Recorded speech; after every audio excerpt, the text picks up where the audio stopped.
លបតែជាមនុស្សមិនយល់ពីអត្ថន័យស្នេ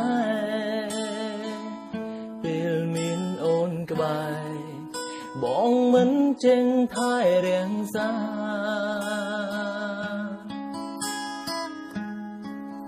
ពេលបានបងរួងជីវ៉ា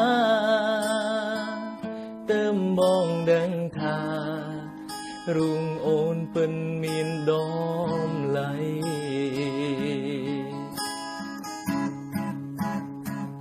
មេឃប្រែងងឹង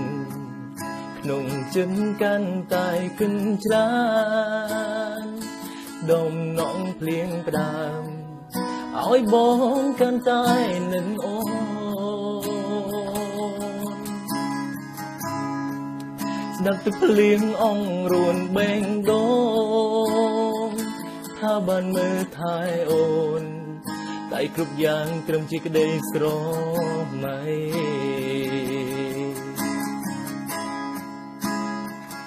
ពេលភ្លៀងបងចាំបានមានស្រងកលយ៉ាងមានអូនក្បែរប្រានប្រាប់បងថោនរងងាណាប៉ុន្តែពេលនេះគ្រប់យ៉ាងបានផ្ទុយស្រឡាអ្វីអ្វីបដូរផ្លឹងអូនចាក់ចេញលេងត្រឡប់ហើយ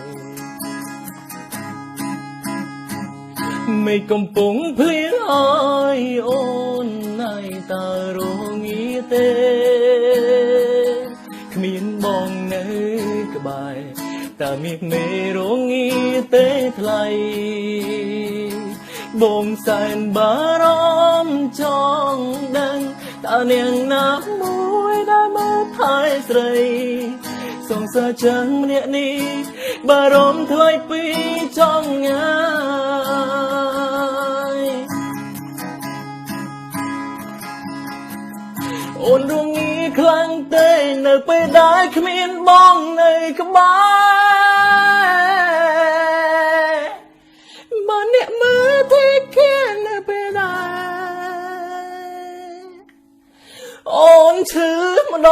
ង